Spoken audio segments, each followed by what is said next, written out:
And now I'd like to introduce Malcolm. He's an Australian citizen, permanent US resident. He came to America, actually, interestingly enough, to join the Yankee Institute for Public Policy out of Trinity College in Connecticut. He's heavily involved in politics, as you might imagine, which is really fun. Since arriving, he was the campaign manager for the Connecticut Attorney General's race, Connecticut Governor's race, that must have been really interesting, and US Senate Exploratory Committee. And interestingly enough, and great enough, he was the California Political and Field Operations Director for the Trump-Pence presidential campaign in 2016 and now again in 2020. And then more recently, he was the campaign manager for California 39th Congressional District. So he is definitely heavily involved in politics. He's the former CEO and executive board member of Election Integrity Project, which we love, as you know. He's a 25-year veteran in the Australian Army. He's a retired lieutenant colonel from there. After he retired, he ran his own consulting firm before being recruited as an executive in the Australian DoD. Malcolm loves America, as you might imagine. He speaks at groups all over. And so at this point, I'd like to introduce Malcolm. It's all yours, Malcolm. Hi, how are you? Nice to be here. I'm just grateful to be here, and I thank Wendy for inviting me. Thank you for the prayers, Stephanie. There's so much going on at the moment, it's hard to know where to start. But I thought I'd start with a piece by John Roberts just before the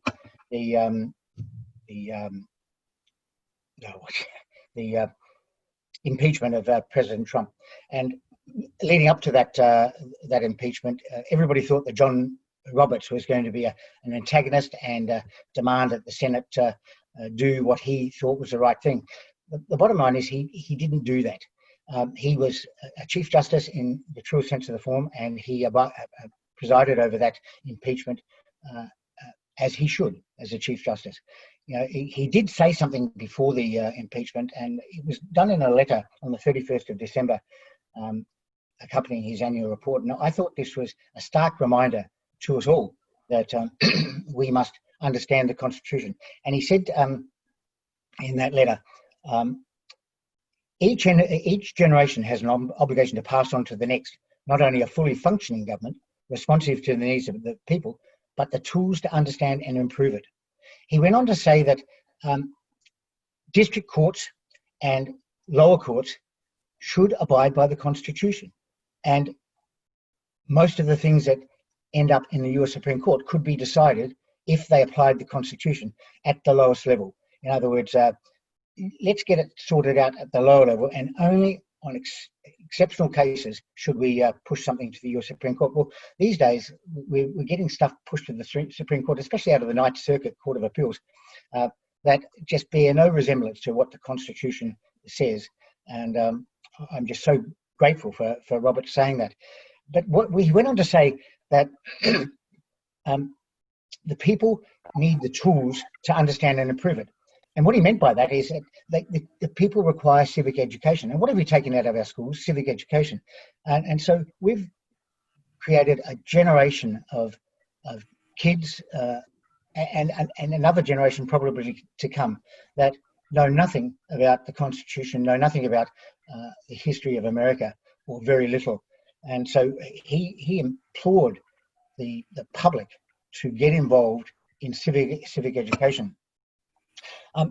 He mentioned that social media is a major way of getting the message out, and but he also said that social media can be a real problem because just like in Chief Justice Jay's days back in the 1700s or late 1700s, Jay was abused and pelted with rocks because of a rumor that the graves were going to be all closed down and excavated. And that was just a rumor, but it was enough for the people to rise up. Now, this can happen too in social media if we don't get it right. And so he's imploring people when they post on social media to do so with an understanding that what they're posting can be a negative for the people to rise up, and also a positive because we're getting the message out. And this is primarily because our media at the moment does not provide truth. And he went on to say, what does it take to keep a republic? He said, for more than 2.5 centuries, this experiment in self-government has America moving towards what he said was a devastating result, and that is that the republic is being undermined at every level. And he was quite concerned about that. And when he said every level, he was also talking about every level of the judiciary, because they're not applying the standards that are within the American Constitution, or the Constitution. So, in fact, I wrote to Justice Clark yesterday, and then had a word to him about the advertisements that are coming out of the Trump campaign. And one of the things that struck me was that Trump has appointed hundreds of conservative judges. And I said to myself, this is not right. So I spoke to Justice Clark, I wrote to him first and then spoke to him. And I think they're going to change it.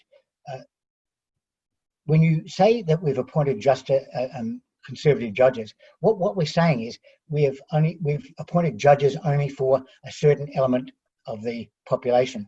And it was never the case that we should appoint conservative or liberal judges. It was always the case that we should appoint constitutional judges.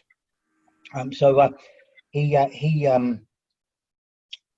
hopefully will go forth and have that change. I've also mentioned to Justin Clark, the chief legal officer of the campaign, that we should abide by what Trump is saying about his faith, and that is to not campaign on Saturday evenings or Sunday mornings. Saturday evenings for the Catholics, and Sunday mornings for the evangelicals and other denominations of that faith. So hopefully they will do that. In 2016, it was my call to the Trump campaign that stopped us campaigning on Sunday mornings, and that started very early in the campaign. So I was very pleased to be a part of that. John Roberts went on to say that the qualities that we espouse here in America has always been self-restraint, virtue, and an independence. And that independence at present is being undermined. It's being undermined by tyrannical governments at all levels, and it's something that the founding fathers gave us authority to oppose in the First Amendment. And so I implore everybody to reach out to those in their network to say it's time for us to rise up again, as John Roberts said. So I guess what I'm saying is that even John Roberts, that that centrist justice, believes that although the founders said we should have self-control, we should also rise up against a tyrannical government when and if it's necessary. So on that note, I will just go on to a couple of other things. I've been suspicious of this coronavirus for some time, and I want to put up an article, a document, and I want to discuss it for a moment. And that document is going to come up very shortly. There it is. Okay.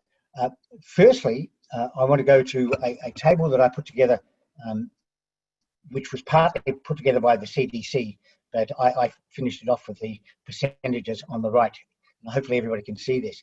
And what struck me is that coronavirus was nowhere to be seen until number 11. And we've had in California, we've had 3,708 deaths, which represents 0.009%. I can't ever remember a state or a country closing its economy down, requiring people to shelter in place for a 0.009% death rate per population. And I can tell you, I have been questioning this right from the very start, right from when they first put up the data on the number of people that were dying, and I thought this just does not make sense. You look at this. We haven't had any response to heart disease with 62,000 deaths in 2017. The reason I use 2017 is because the 2020 data is not out yet, and the 2018-19 data is still provisional. So you look at this going down the rows. 67,000 people dying from heart disease. Cancer, 59,000. Alzheimer's 16,000. Chronic lower respiratory disease, 13,000. And you can see the rest. And then we get to COVID-19, 3,708. And it just struck me that we have closed down a whole country, the whole state of California, because of a 0.009% chance of people dying from corona, when all the other things, especially influenza, is 6,340, and that happens every year, and we've never closed down the state before. So I thought I would show you that, but there's one other thing I would like to highlight and work it out.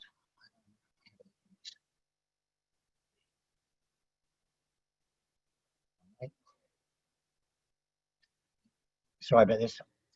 There we go. I want to put up a chart that puts all this into perspective. And this is worldwide. The corona cases worldwide was 3,462,897. The deaths worldwide, and this may have changed slightly, but 243,000 plus deaths. In the flu season cases on an annual basis, and this is from the WHO, and I'm not sure I can trust their numbers, but this is what it says. 3 million to 5 million deaths, cases annually, with 250,000 to 500,000 deaths annually. And that in and of itself says there is something not right about what's happening with the coronavirus, and I'd be pleased to take questions, any of your questions on that. On that note, Jan, I'll hand it over to you.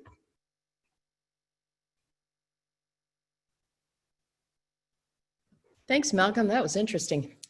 So, what's your prediction going forward here with Trump and Corona? Do you think that he's going to be able to shut this down in time to capture the election? Do you think he's going to have to be hard-handed about it? What do you think is going to happen here going forward? Well, firstly, I don't think Mr. Trump needs to shut it down. I think Mr. Trump is allowing the states, especially the liberal states, to crucify themselves. Already the American people are fighting back in those states that are red, and you see it right across the country. I mean, even in California, the most liberal state in the country, although if I was in Connecticut, I would challenge that, because Connecticut's just as bad. But on the weekend, the beaches were closed, but the beaches were packed. I was at a rally on Saturday and Sunday, the Sacramento rally, and where thousands of people turned out to protest what the government is doing, what Newsom is doing, and it just shows that the American people haven't lost their determination to be a country of we the people, not a country of we the government. On Sunday, I went to a rally in Los Angeles County, and we had about 400 people turn out in the middle of LA, which is remarkable. And when I got up to speak, I said to the audience, turn around, because they were obviously been facing the steps of the city hall. I said, turn around. I said, what do you see? And this is in contrast to an event 3 or 4 weeks ago. And I said, they kind of looked dumbfounded. I said, what you don't see is police. And I said, police understand that we are all grown up, that we can make our own decisions, that we are the good guys, and we know how to take risk, we know how to judge circumstances, and we will make those decisions based on the environment that we're in at the time. And the police understand that. They allowed us to have a rally without their presence. Now, I spoke to the police after, and they said, well, we were around, but we were inconspicuous. And I thought, well, that was fantastic, that they didn't need to be. Whereas 3 or 4 weeks earlier at a breakout California rally, they were everywhere, lined up in the middle of the road, helicopters, police cars. It was just remarkable. And this time, they get it, and they are not going to follow the imposition of the laws of Newsom. So I guess what I'm saying is that the people are the ones that are going to make the decision to open up this country, not President Trump. And I admire him because he understands that the power is not with the federal government or the state government. The power is with we the people, and it's we the people that will make a difference. And as I said, one of the rallies I went to was Malibu rally. Even in Malibu, they had a rally of about 100 people, and the beaches. The police were there, but the beaches were packed, despite the fact that the order from Newsom was to close the beaches. But remarkably, the people work it out. If you go to Santa Monica, the Palisades, I think is the way you say it, the Palisades, which is a boardwalk basically in Santa Monica, is fenced off. And for the life of me, I cannot understand the logic or the thinking of a city council blocking off a boardwalk but leaving the footpath open so that you can congregate on the footpath closer than 6 feet, I might add. So the people didn't go to Santa Monica. They went to Will Rogers Beach. They went to other beaches along the coast, Huntington Beach, down in El Segundo. So the American people have had a gutful. They get it, and they are getting it not through the media, through the fake news media. They're getting it through social media. They're getting the truth through social media. So those figures are that I gave you, they too see, and they start to scratch their head and they start to ask the question, why are we closed down when we have never closed down in the past for circumstances far worse, far greater than what we're experiencing with the coronavirus? And to tell you the truth, I have my doubts about the infection rate of the coronavirus. I've got doctors all over the country that think about Jeffrey Barkey. He's a friend of mine here in Orange County. He was involved in the campaign 2016. He's a pediatrician, and he was on the steps of the Cyprus courthouse, and he was telling people that he's been issuing hydroxychloroquine to his patients for years now, not only for malaria, but for a whole host, even for arthritis. And he's now becoming a voice of the doctors to put forward this alternative view. Now, the question I ask is, why would you close down 2 doctors from Bakersfield that are presenting a view, and they are epidemiologists that say that hydroxychloroquine works? Even people that are just posting these views about hydroxychloroquine are being taken down by Twitter. And now that's not a free country in my books. And I can't wait for the Sherman Act or the antitrust laws to be enacted on the social media platforms that we have here in California. And President Trump this morning gave a hint of what he's going to do. They on one of his Twitter posts, Twitter posted a fact check on Mr. Trump's. Now, it was wrong, what they were fact checking, but they still posted it. And I was encouraged by Mr. Trump when he said that they had put a fact check up on one of his Twitters, and they are becoming the freedom of speech police here in this country. And he won't allow that to happen. Now, I'm really excited about what's going to happen coming forward, because you think about Microsoft. Microsoft was pulled apart based on the Sherman Act, which is the Antitrust Act. And I can see that the media platforms being pulled apart before the general election by Trump, because they are becoming media voice police in their own right, and they have no authority to do that. So I'm excited by that. And as far as what's going to happen going forward, I think this economy will, what's turning right now. I mean, we have a consumer what's the word I'm looking for? Consumer confidence index that's up around 84.2%. Sorry, it's up to 86.5% from 84.2%. We've got a consumer confidence expectation that is now sitting around 96.9%. I mean, that's remarkable for an economy that has been in free fall for the last 2.5 months since Trump put it into free fall, and he did it deliberately. But there's a couple of shining lights that come out of this. Firstly, Trump has been able to control the economy, being able to control industry through the defense. What's it called? Production Act, the Defense Production Act. So he's been able to control what's happening in industry. He started pulling people, causing industries to come back from China. I mean, the supply chain to China is being cut up in pieces. I mean, pharmaceuticals are coming back to this country. Medical research is coming back to this country. Medical instrument production is coming back to this country. I mean, you think about what Ford did and the changing of their production lines from cars to ventilators, almost in 2 or 3 days. It was remarkable. And it just shows you the ingenuity of Americans and just how quickly Americans will turn this country around, because Americans are great. Americans are exceptional. And once upon a time, I thought, I used to imagine, why are Americans so exceptional?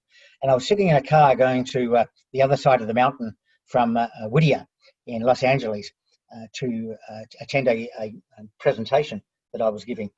And I gave myself 3.5 hours to do 80 miles. So that's plenty of time.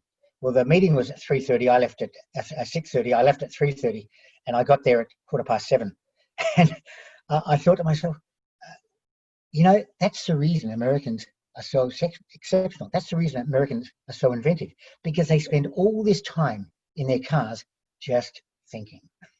Okay, I'm sorry. We're sharing the screen, so 6 feet apart, I hope. There's two. No, we live together.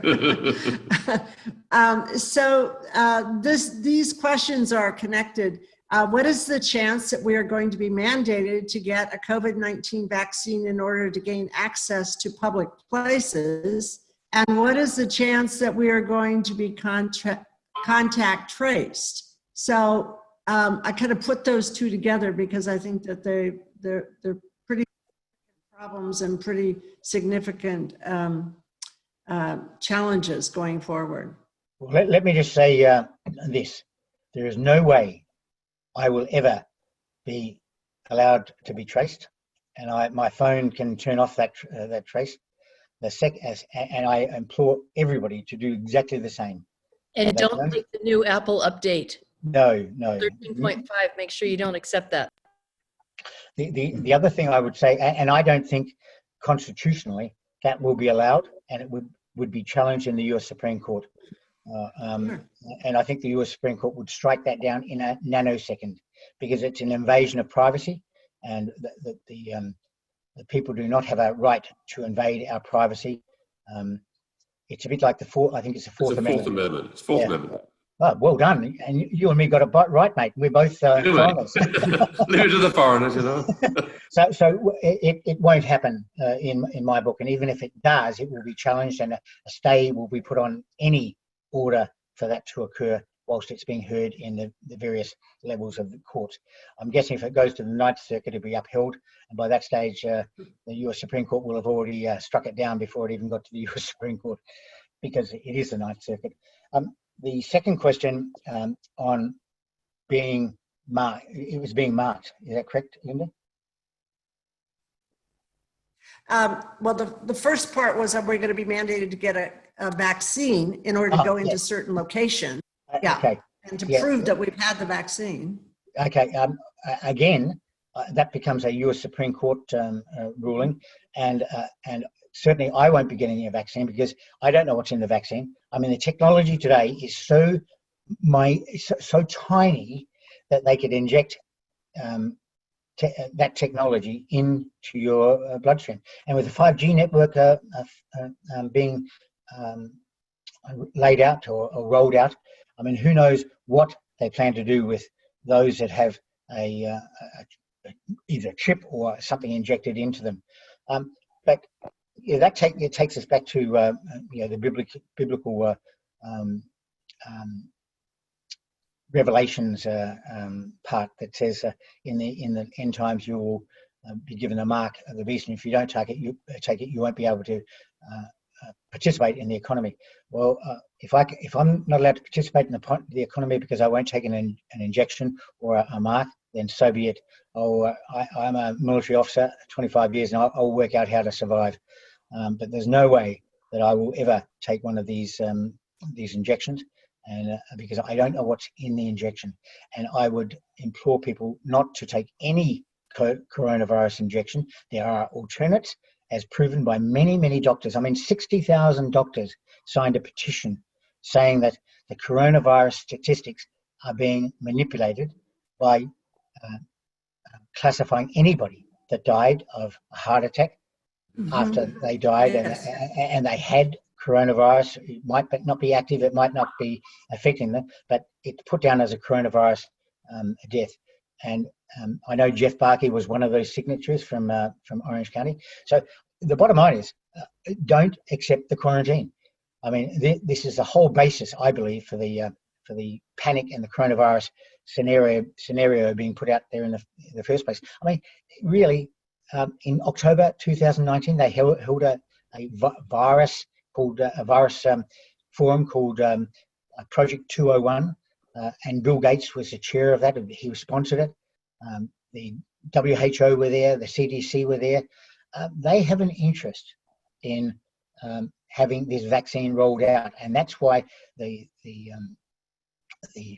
World Health Organization is dismissing any investigations into hydroxychloroquine, because it goes against their agenda. And I'm fearful that the eyes of the people are being blinded by fear, and that was part of the plan in the first place, to create fear.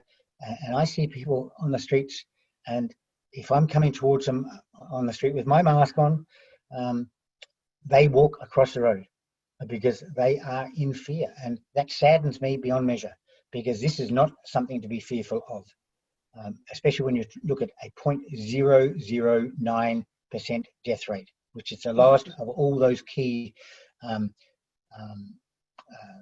illnesses that I presented earlier. Do you think Trump was hoodwinked into this? Do you think this is all manipulated? I think Trump is much smarter than that. I think Trump closing the border with China on or about the 2nd of February, I think it was. And I was in China at the time. Had been in Laos with my granddaughters for 2 months. And I had 3 city stopovers in China on the way back. And in Shanghai, I got a message from the airline saying I couldn't go back to America because I wasn't a citizen. And I, put my claim that I was a permanent resident, and I thought I was justified. So for about 5 hours, I wasn't sure whether I was going to be able to fly out of China. And in the end, it was all good. But that decision was a great decision, despite the just absolute condemnation of people like Biden and Pelosi and Schumer and Schiff. I mean, saying that he was,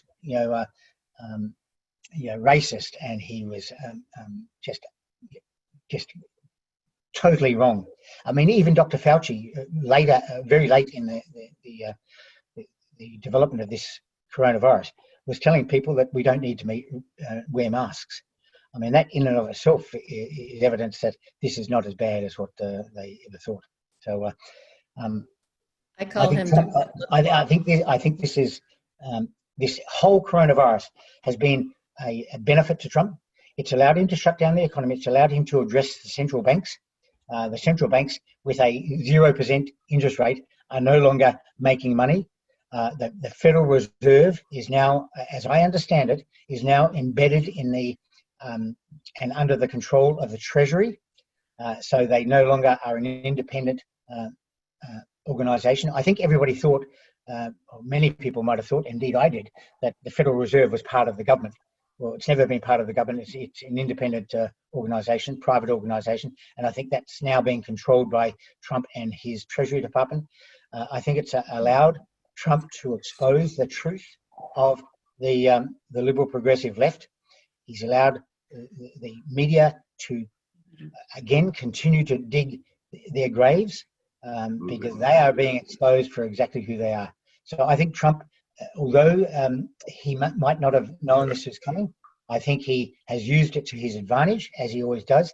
And I think we're going to come out of this much stronger and much greater than we were before. Because, as I said, America is exceptional and they will always find a way. Okay, we have a question come up here from Charlotte. And it said yesterday she called Santa Cruz Police Department regarding her going to the beach and walking. And she'd heard that people were arrested. They said no, but the police have cordoned off any parking, even in the residential areas. You can walk on the cliffs. And Step back a bit, Kevin. Just step back a bit. Is at the end, what do I do with my anger? Charlotte, I'm guessing you're asking what do I do about your anger about yes. About fences on the beach and being cordoned off and police issuing citations. I mean, they may not have done it in this case, but they have issued citations in other places. Well, when I was down at Santa Monica and we were having a rally and the police were nowhere to be seen again, because I know we're all grown up now and we can make our own decisions. They had the fence barricading the Palisades. And I said to the people, I'm a permanent resident without conditions, but I'm still only a permanent resident.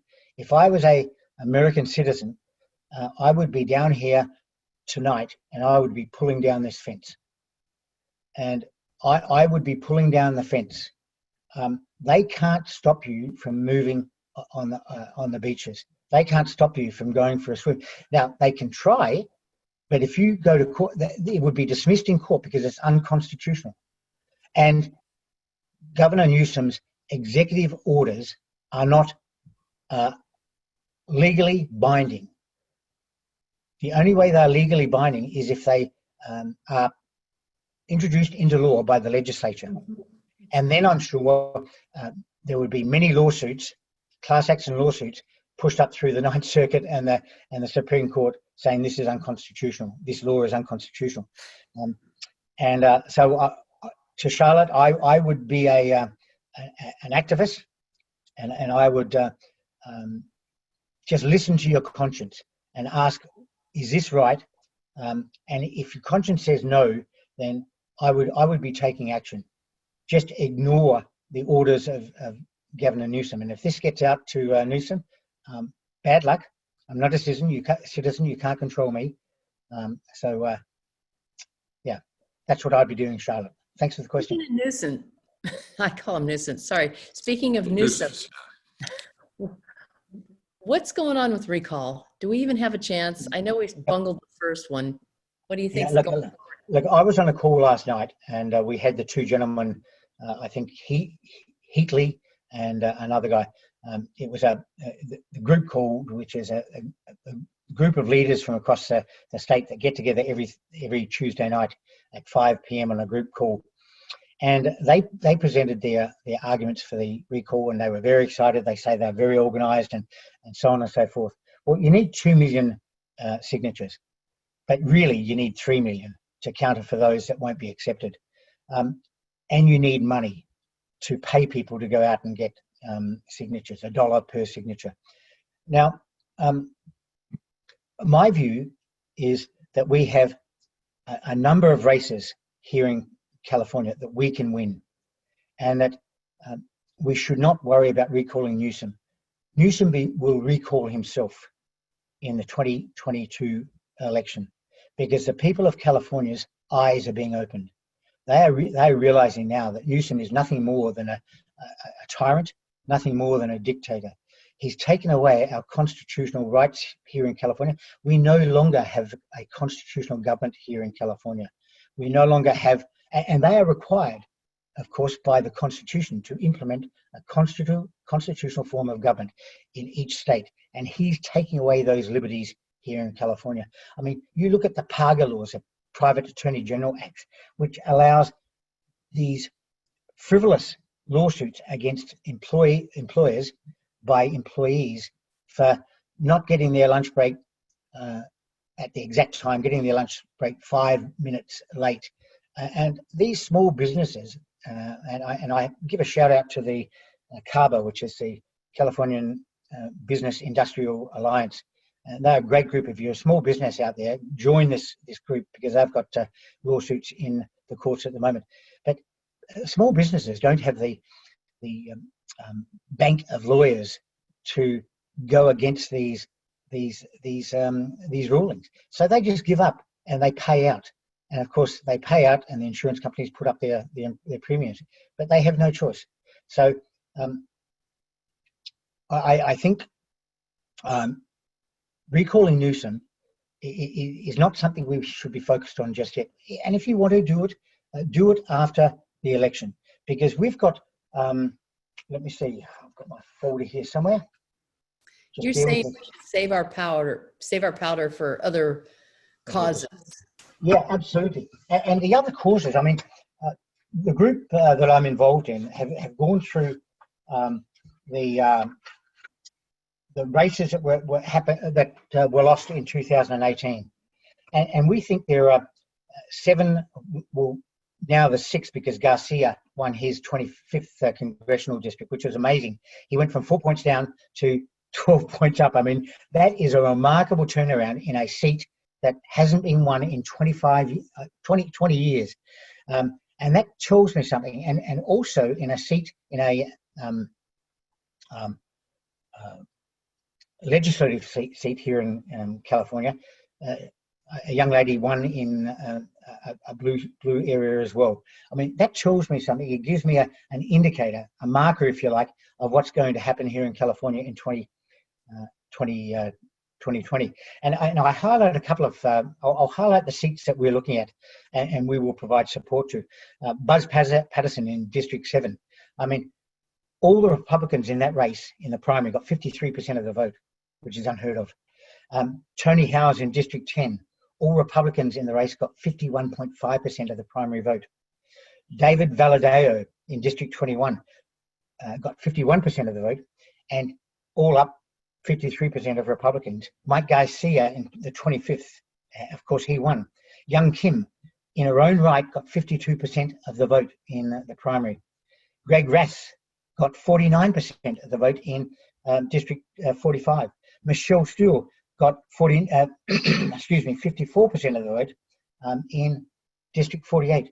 And Brian Marriott in District 49 got 47% of the vote. So they're the ones we're targeting, but there's a couple of others that I would say are in the game. Tamika Hamilton in District 3, all up got 42% of the vote.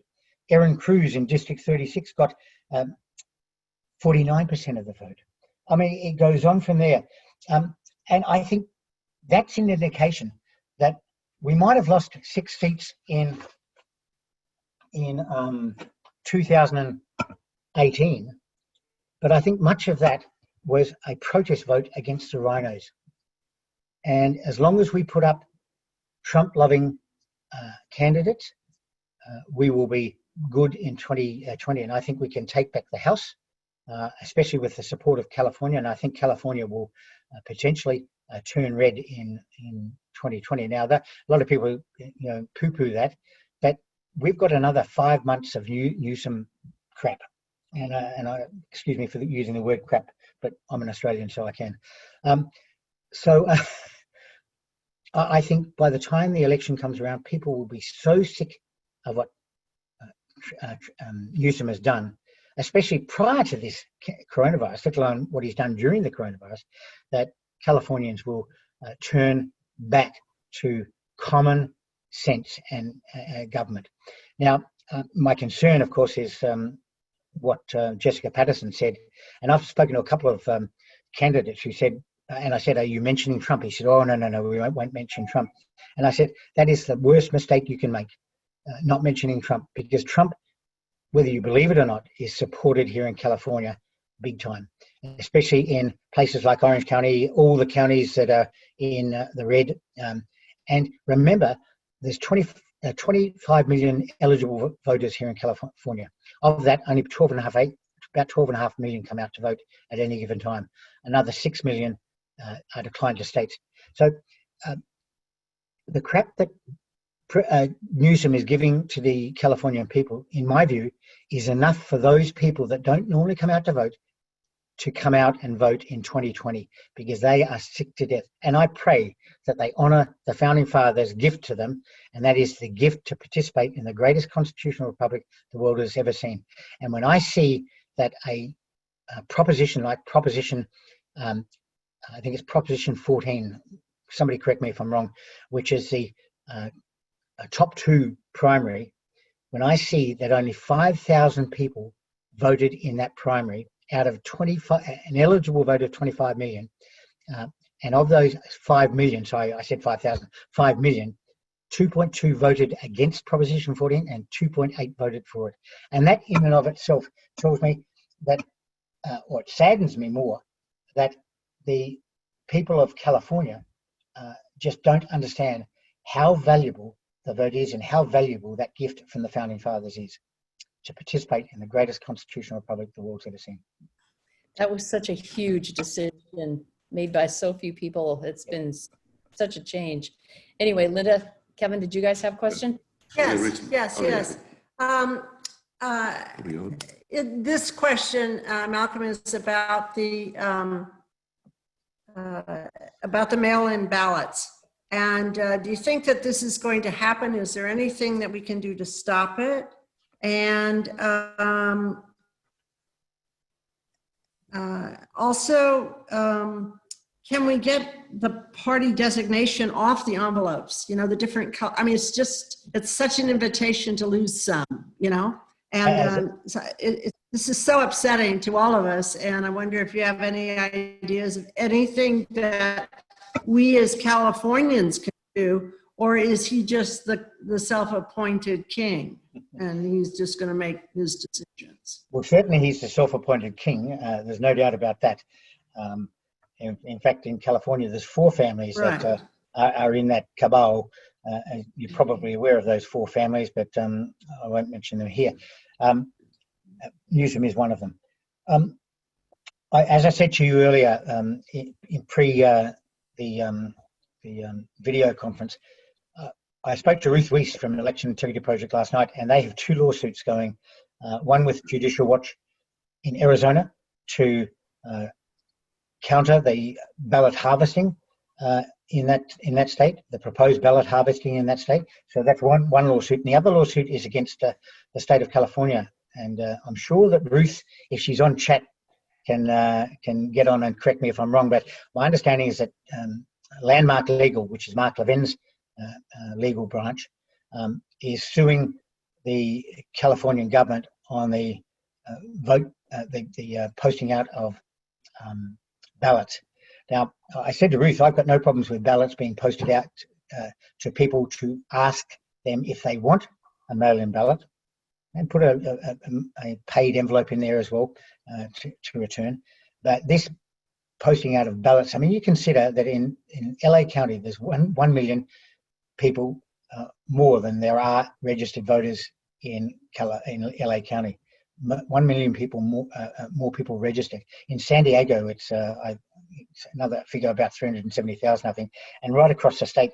So you can imagine the implementation of a program or a plan to harvest all those ballots in California, and especially when you say, Wendy, that they have, or was it Linda that said they have the party designation on it. I can't think of anything more ridiculous than not ensuring that people provide an ID when they go to vote.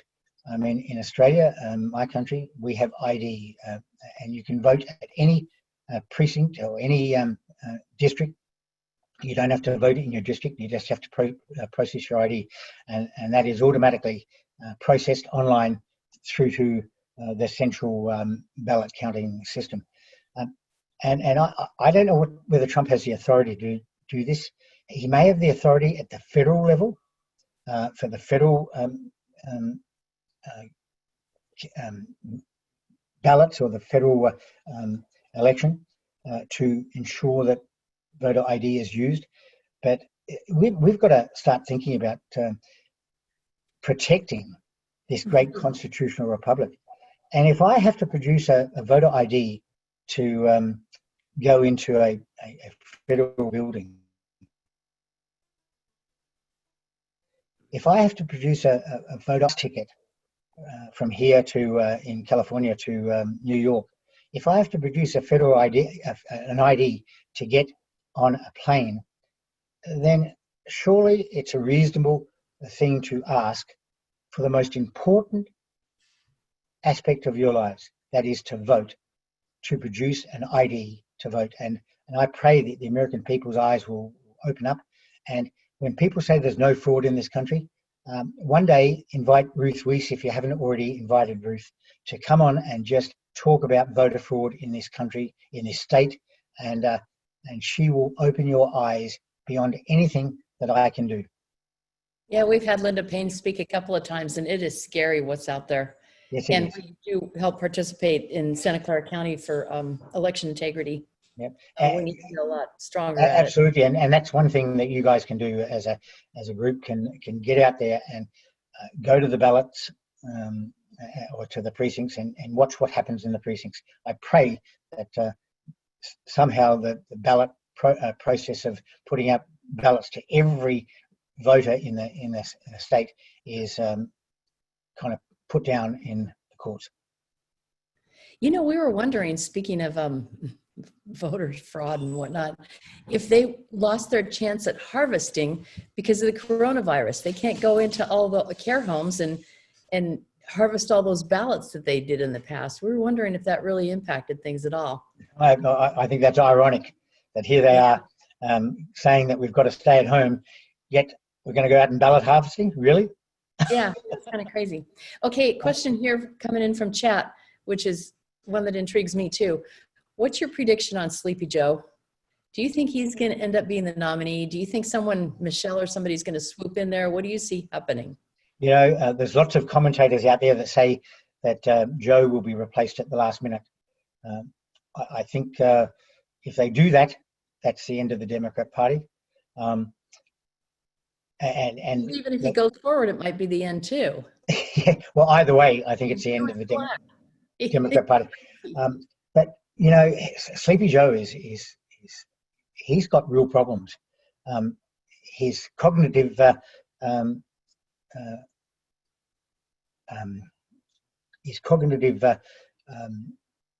what's the word I'm looking for? His cognitive abilities are just evident that they are being just undermined because of his health. He's really made some major mistakes, just like the governors have made major mistakes. I mean, this last mistake on the interview that he had online with a black guy, and he said, the black guy said, well, tell me why I should vote for you, or words to that effect. And just Biden was just disastrous in his response when he said, if you can't work out who to vote between me and Trump, I mean, I was gobsmacked. If you can't work out who to vote between me and Trump, then you ain't black. And the impact across the country has been monumental. The black exit the Democratic Party for blacks has just been just as if it's happening in front of your eyes. So I think he's in real trouble, and I think blacks in any case were going to vote big time for Trump. I mean, prior to this coronavirus, the figures I had for black Americans was 31% in support of Trump, sorry. That was a Freudian slip, in support of Trump. Latinos, before the coronavirus hit, was at 51%.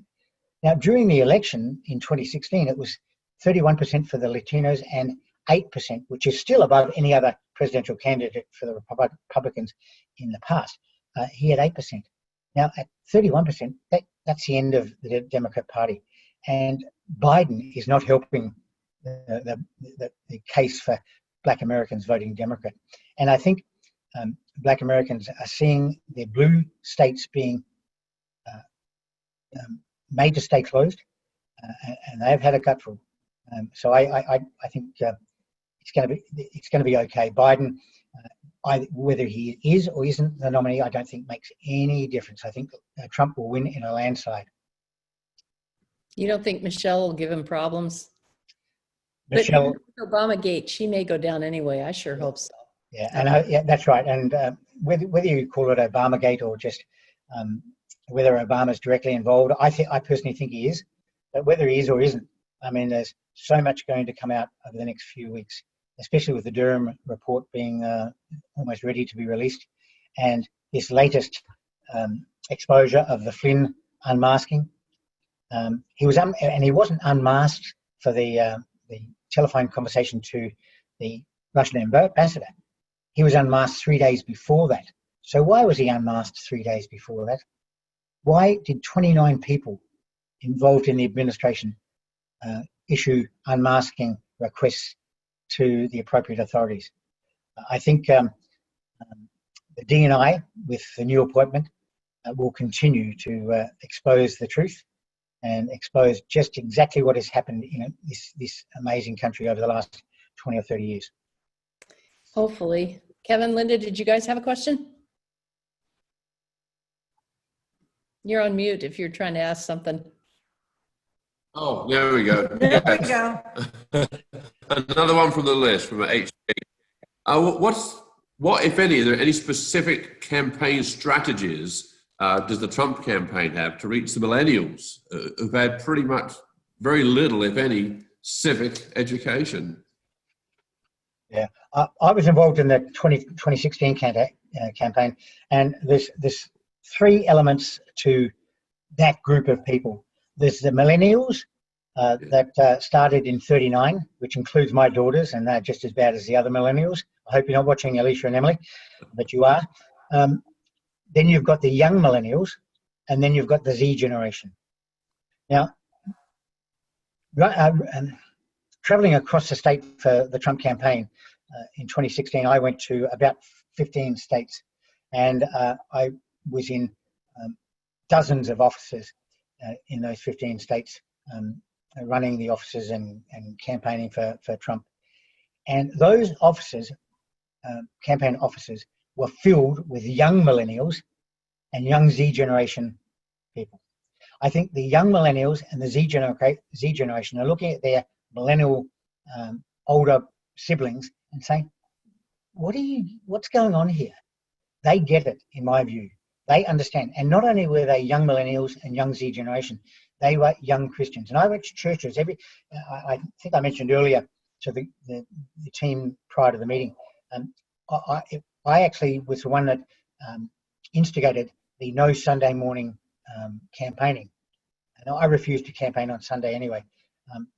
And so the Trump campaign issued an edict that there would be no campaigning on Sunday morning so people could go to church. And I went to dozens of churches across the country, and they were filled with young millennials and young Z generation. There's a movement in this country that is not told by the media, where young people are getting it. They're turning back to God, and they are questioning I guess, for want of a better word, the stupidity of their older siblings on what they're saying about this country, about socialism, about safe spaces, and not offending with political correct speech. I mean, this is ridiculous. And as I said on the campaign trail, Trump, in terms of political correctness, has given the American people a license to speak to the truth again. And that's through his getting rid of political correctness. And I think that's one of the biggest gifts he's given the American people, to be able to freely speak their mind and use words that they understand without being condemned for not applying political correctness. And I Even think with cuss words tossed in there. Even with cuss words, yes. Tossed in there. He sure has salty language sometimes. Well, the bottom line is, you know, people say he's not a politician. Well, thank God for that. He's one of my people. You know, I grew up in a football club where the bragging and after we used to have Sunday morning, you know, get the beer out of us and the drinks out of us. We'd have to, you know, run a 5-mile race, and we'd go through all the football exercises, and that was to get us back to where we were on the Saturday morning before we played the game of football, because Saturday night was problematic for football. And I can tell you the stories on Sunday morning were just amazing, what these guys did, or what they said they did on a Saturday night, which was all, you know, just typical male bravado. Boy. Yeah. Now Trump grew up on a construction site. Now, I don't know whether you've ever worked on a construction site, but I have. And the language and the bravado on that construction site is something to behold, something that I experienced in my football club. So I don't expect him to be polished in his speech. I don't expect him to be perfect. I expect him to speak his mind, and that's exactly what he's doing. And I can tell you, the American people have warmed to that. And maybe not the liberal progressives who are the elites that know what's right for America, that know what is good for you and me, and who are far more educated than us plebiscites, if you like. I mean, we just don't get it, but they do. I'd far more rather be mixing it with you guys and Trump and his team of young millennials and Z generation than the elites that pronounce that they are better than us. They complain that he doesn't act presidential, but what exactly does that mean? What does acting presidential look like? Acting presidential is like Obama, who is professorial in his speech from a speech, whatever it's called. It's the Bushes who were articulate, who were impassioned in their presentations, who had what we call RSVP, rhythm, speed, volume, and pitch in their presentations. They empathized in a way that the people understood people should empathize. Trump's none of that. But I can tell you, he's a compassionate person, one of the most compassionate people I've ever met. And I've met him on several occasions. I can remember at a town hall where a young lady, probably in her early 20s, got up and said, you know, I'm young, I'm not like you, and I don't know how I'm going to be successful. And almost before she got to that last sentence, Trump was speaking, and he said, don't you ever again say that you are not able to be what you want to be. You are intelligent, you're attractive, you're smart, and to say that is to put a barrier between you and your destiny, which is a destiny of greatness. And that was Trump's words to this young lady. And it was, people don't talk about that. And they don't talk about what Trump said to Oprah Winfrey almost 20 years ago, and to other people in his speeches. And I've looked at all of them. And the reason he ran for president is because America was in trouble.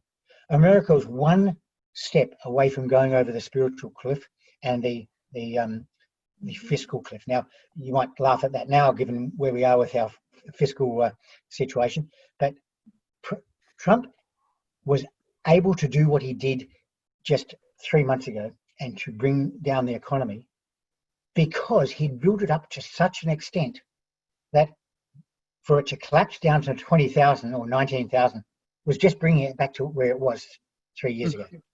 And he knows he can do it again. Yes, and it's already started. It's now up around, and I don't know what it is today because the TV's off. But I think before the close of business yesterday, it was around 25,150, which is remarkable. I mean, unemployment has already started to come down. I mean, confidence in the economy is rising. And I'll just see if I can find my notes, but Americans are back on the move. I mean, the TSA just reported that in April, 80,000 people traveled in airlines. In May, it's up to 380,000 are traveling. People get tired of this. And people get it. I mean, people seated at diners from April have gone up 300%. People at beaches, I no need to mention that, but I mean, people are ignoring the rules.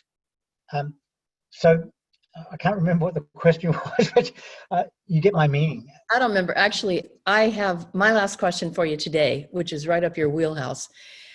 Sometimes people in America are not all that fond on our president, but internationally, what do you see? Do they like him in Australia? I know Modi loves him. You know, it depends on where you go, but the same people in Australia. I mean, I've got a couple of cousins online and their nieces who are young millennials and their nephews who are young millennials. Well, my cousins, like my family, just hate Trump, right?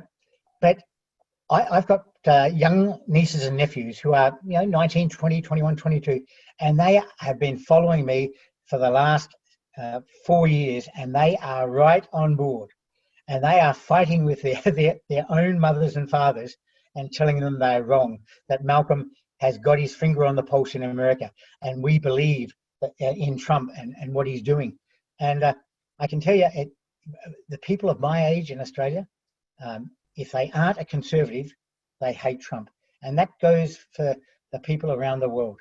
But there's enough people watching what's happening in America now, especially the young millennials and the Z generation, that are kind of making a block against the media. The social media is providing truth that the fake news media is not providing. And I think once they see America come back, and they will, the rest of the world will start to realize just who Trump is. And the Italians, the French, what are they doing at the moment? They are advocating for hydroxychloroquine. Who was the person that first touted that? Let me think. I think it was a president called Donald J. Trump. Much to the angst of the professionals, much to the angst of the professional so-called fake news media, and yet it's proven to be true. And doctors across our country and across the world are starting to understand that the Faucis of this world, the Bill Gates of this world are not, and the Who's of this world are not on our side. They're about making big money, about getting everybody quarantined, vaccinated, I should say, and it's about controlling the people. I mean, Bill Gates is on record of saying he wants to control the population, to reduce the population of the world. Vaccinating and viruses and all these things go towards making that happen. So I think the American people are waking up. I think, God bless the Australians, young people are waking up. My young people that are following me in Australia, they are waking up, and the young people across the world are waking up.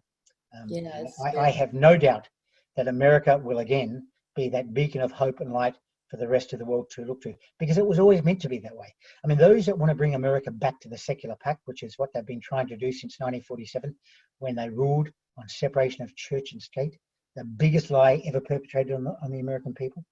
And it is a lie, because the founding fathers were adamant that our constitutional republic could not survive without a moral and religious foundation. And they weren't talking about a Muslim religion, they were talking about a Judeo-Christian religion. And the founding fathers realized that needed to be embedded in every aspect of our society, in our families, in our churches, in every level of government. It was not about taking churches out of government, it was making sure that governments did not interfere with church. That was their only reason for the First Amendment. freedom of religion. And the Supreme Court mixed up Jefferson's words about creating a Chinese wall when he wrote to the Danbury Baptists in 1780.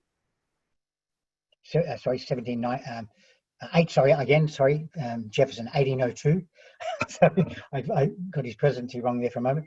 But he wrote to the Baptists to say that we won't interfere with your churches. We won't create a state church. And he put in there, thereby creating a Chinese wall between state and church. But that didn't mean to say he wanted the church out of state. He just wanted the state out of church, and he was reassuring the Danbury Baptists of that fact. So I think America still is the shining light. People are watching. I mean, we've had the most testing of any country in the world, and it might mean that our rate of infection shows a little bit higher, but that's because of the testing that we've done. And I'm just so proud of America. I pray for America every day. I pray for Trump every day. I pray for the whole of California, that they will open up their eyes and understand that without California at the helm of the recovery, without California at the helm of America, America is done. And as goes America, so goes the world. If America goes over, it goes into decline. My country's next, followed by New Zealand, Canada, and England. And I think Donald Trump is the person that's been put in play deliberately, because he is a man for such a time as this. Thank you. Looks like the boss is here. Well, Hi, Jan. unless Linda and Kevin have one more question for. I can go on forever. And we love it. Thank you. But I think Jan has some fun ahead, right? Linda, you're on mute. Do you have one more question?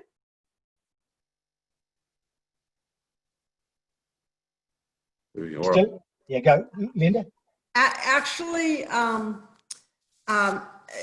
you addressed it a little bit, but and it kind of goes to the some of the older generation who sees Trump as it's a style issue, and so maybe you have already addressed that. But how do we communicate with? How do we get these people to understand that because he's a fighter, he's fighting for us, Trump is, and so he deserves their even if they don't like his style, they don't like his speech, they don't like his twittering, but how do we get them back in the fold of voting for him, as opposed to, I mean,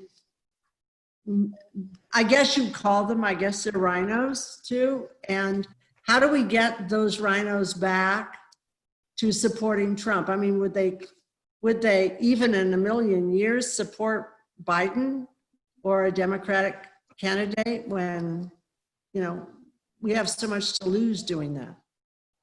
Yeah, look, I think there are more people that support Trump than you think, Linda. Yes. I think people have watched Trump over 3 years, and he's the same today as he was the day he got elected. And I don't want him to change. I think people have got used to him. I think they realize that he loves this country.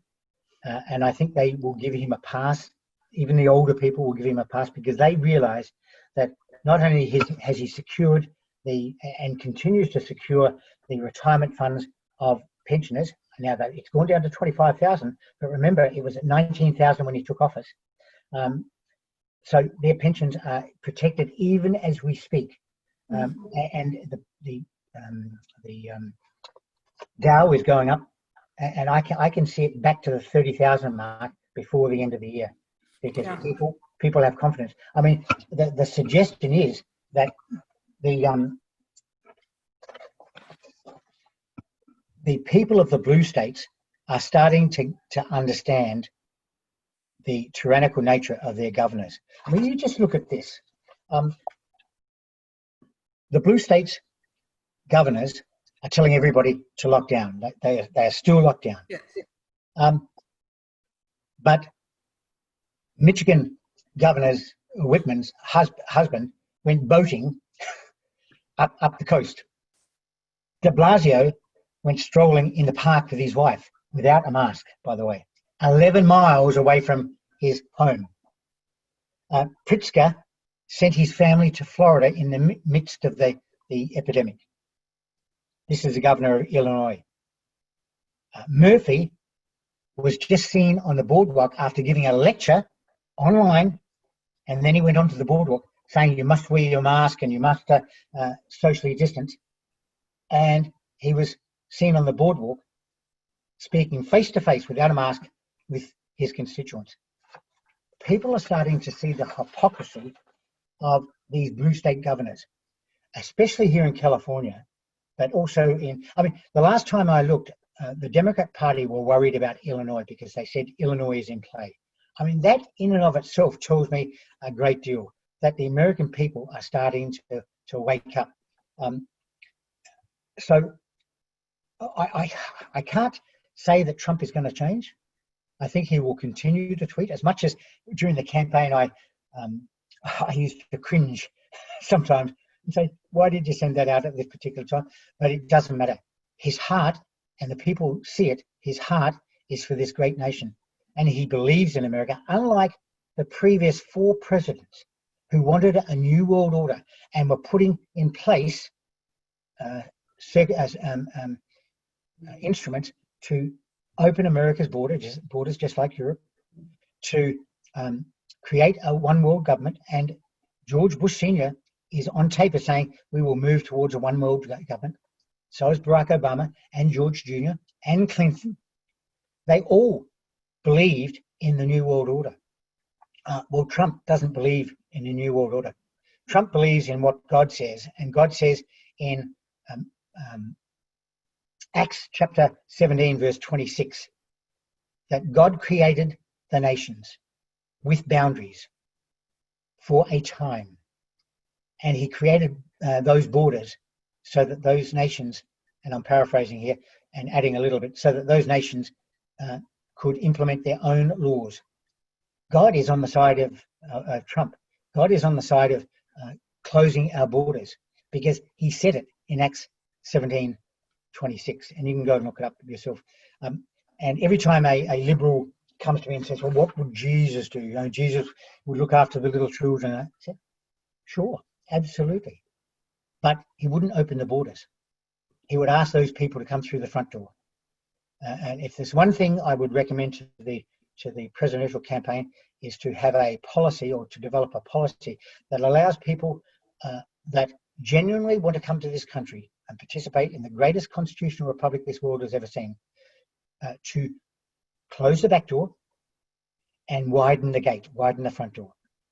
And if they did that, well, we would be doing the right thing for those poor people out of Guatemala, out of Central America, out of Mexico. But at the moment, these. I saw a video the other day of the caravans coming from El Salvador, and there were people with no packs, designer clothes, flip-flops, that had to walk 45 miles a day to reach America before the general election in 2018, so that they could influence, in flip-flops.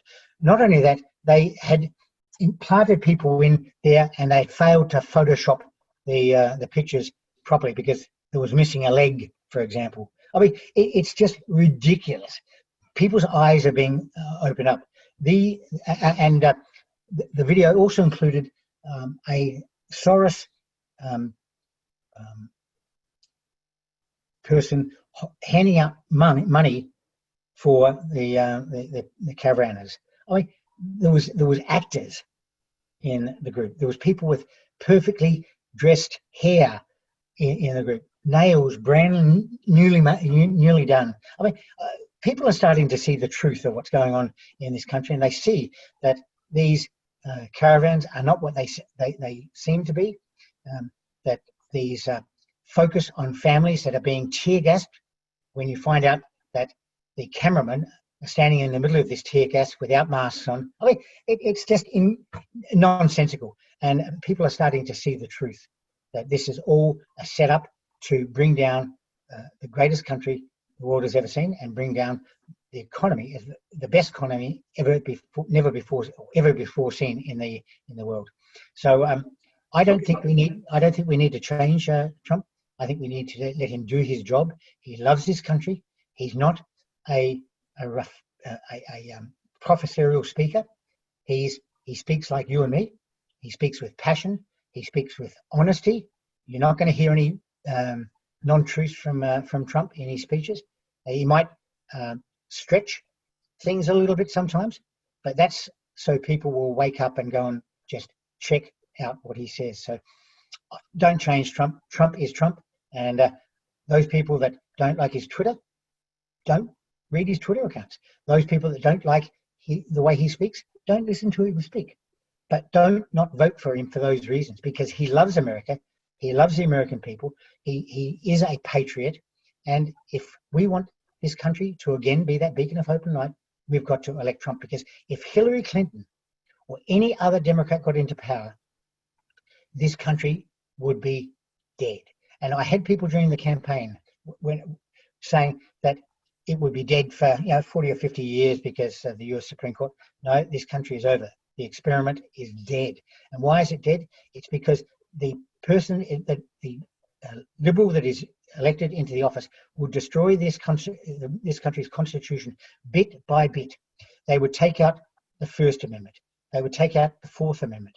And people say, well, yeah, but it'd only be in place for 40 years. I said, no, those amendments would be challenged up through the various circuits, up to the US Supreme Court. By that time, Hillary would have appointed judges to the US Supreme Court that are liberal progressives, just like they are on the Ninth Circuit, and they would have ruled in favor of her executive orders. Which what does that mean? They become law, and this constitutional republic is over. Malcolm, Yep. we could listen to you for hours, Malcolm. let me finish with this, Jan. Okay. Somebody said to me the other day about what a general said in Normandy when they hit the beaches of Omaha and in Normandy and other places. And a general said, there will be heavy casualties. And he said, press on, press on. We must get off the beach. Now, that's not the beaches I'm talking about here, but we must get out of our houses and press on. Because if we don't, we will destroy this country from within. And that's exactly what the Liberal Progressives want. So on that note, I'm very grateful to be able to speak to you guys. Please bring me back. I've got lots more to tell you. One thing is, Mexico's crematorium is going 24 hours a day, they say, but there's no bodies in the hospitals. So. Okay, hang in there. Don't go away, Malcolm, because we still need you. But I thank you, Linda and Kevin, for being our panelists. We really appreciate it. And I'm going to ask Thank you. Thanks, Lisa,